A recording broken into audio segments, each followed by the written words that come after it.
దామగుండం అయితే పోతున్నాం గాయస్. చూడండి ఇద్దరు కోతులు ఉన్నారు ఇక్కడ. ఈరోజు దామగుండంలో డేంజర్ ప్లేసెస్ అయితే చూపెట్టబోతున్నా గాయస్.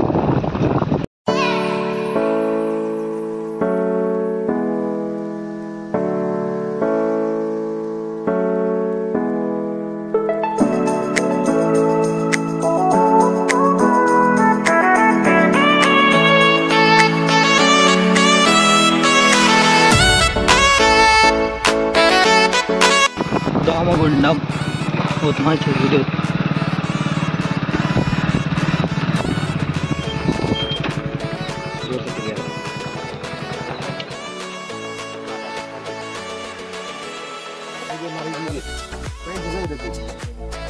जो बेसती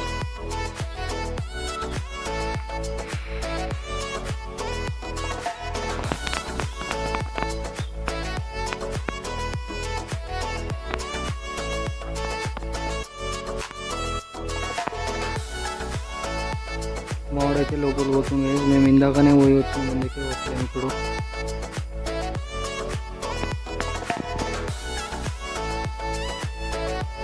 ఆ కోన నుంచి ఈ కోన వరకు ఎవరైనా రాయి అవతలికేస్తే వాళ్ళ కోరిక పూర్తి అవుతుందంట గాయస్.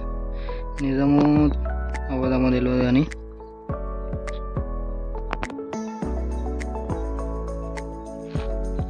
డేంజర్ అడవి ఇది.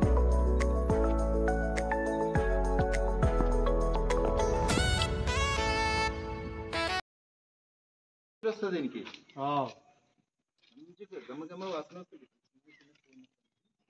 ఇక్కడ మొత్తం పందిరి ఉంది, గుహలాగా ఉండేది. ఇక్కడ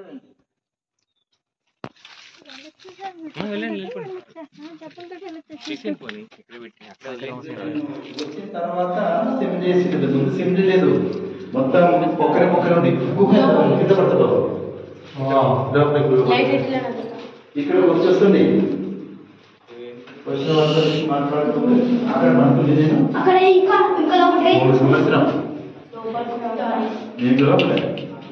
ఇది నేను వచ్చిన తర్వాత చేసినది. ఇది కింద చేసింది. ముందు ఏమి లేకుండా ఉండి కొత్తగా అక్కడ ఉన్నట్లు గురించి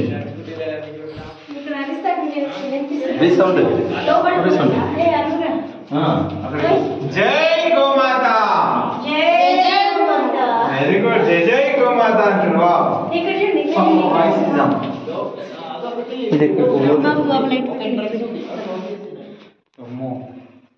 శివుని స్వామిజీ ఎక్కడ పోతుంది? తర్వాత దాన్ని ముందు పోయిన తర్వాత కొంచెం పర్వాలేదు వచ్చేసి తేళ్ళు పాము అయిన తర్వాత దాని తర్వాత వాటర్ నీళ్ళు కోసం. మీరందరూ చూడండి, ఇదంతా ధామగుండంలో ఉన్న ఓ పెద్ద 2900 ఎకరాల అడవి ప్రాంతం. ఇది ధామగుండంలో శివయ్య క్షేత్రం అంటే చాలా ప్రశస్తమైన దేవాలయం. ఇప్పుడు చూడండి, ఎన్నో ఏళ్ల నాటి గుహ ఇది. ఈ గుహ చాలా ప్రశస్తమైనది. ఈ క్షేత్రానికి మనం బతకాలంటే వర్షాలు పడాలి. వర్షాలు పడాలంటే ప్రకృతిని మనం కాపాడుకోవాలి. అలాంటి అడవిని అన్యాక్రాంతం చేయాలనే ప్రయత్నం చేస్తున్నారు స్వామీజీ. దాదాపు వారు 29 సంవత్సరాలుగా ఇక్కడ ఈ ప్రాంతంలో 27 సంవత్సరాలుగా ఈ ప్రాంతంలో నివసిస్తూ ఈ అడవులను కాపాడాలి. ఈ అడవులు కాపాడబడితే ప్రజలందరూ సుభిక్షంగా ఉంటారని ఒక ఉద్దేశంతో నిస్వార్థంగా ఆయన ఈ అడవులను కాపాడాలని చెప్పి ఒక ప్రయత్నం, మహాయజ్ఞం చేస్తున్నారు.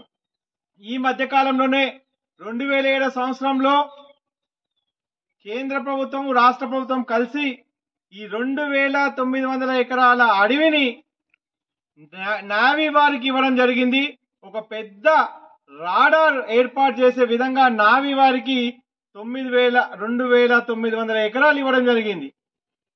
అప్పటి నుంచి స్వామీజీ పర్యావరణానికి నష్టం జరుగుతుంది.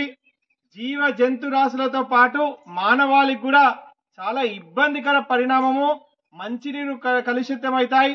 చుట్టుపక్కల గ్రామాలన్నీ కూడా కలుషితమైపోయి ఇక్కడ ఉన్న ప్రజలందరూ అనారోగ్యం పడతారని చెప్పి ఒక్కడే ఒక మహాశక్తిగా ఒక ఉద్యమాన్ని చేస్తున్నారు. వికారాబాద్ ప్రాంతంలో ఉన్న ఈ అడవిని, దామగుండం అడవిని కాపాడాలి. కేంద్ర రాష్ట్ర ప్రభుత్వాలకు కూడా ఆయన ఎన్నో విజ్ఞప్తులు చేశారు. 2007 సంవత్సరం నుంచి పోరాడుతూ ఉన్నారు.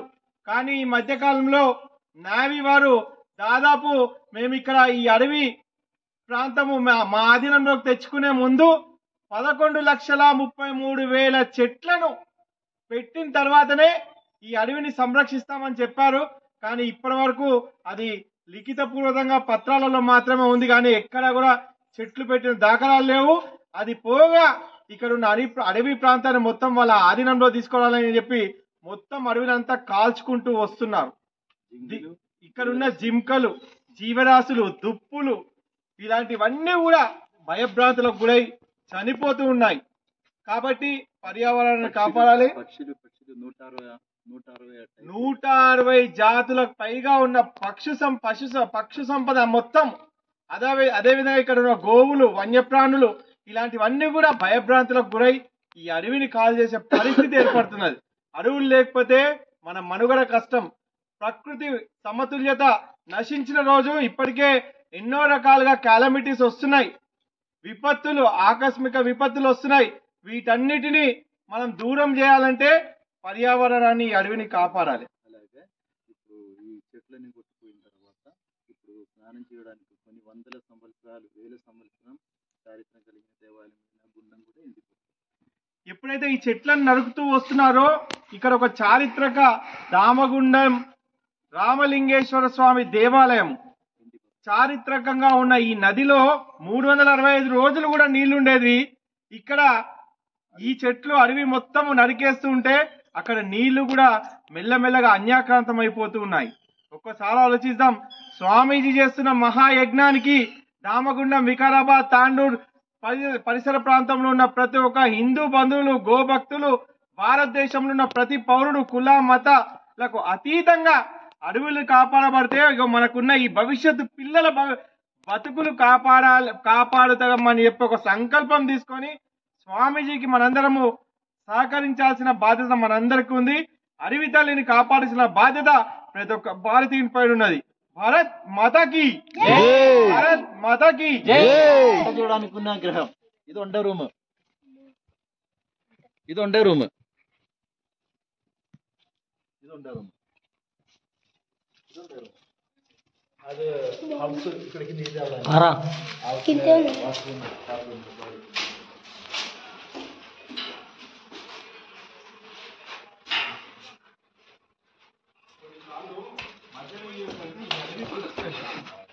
స్వామీజీ మధ్యలో ఈ అడవి క్లిప్స్ కూడా పెడతాను నేను వీడియో.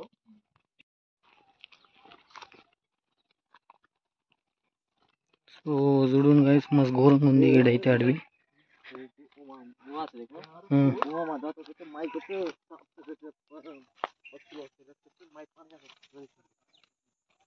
హలో,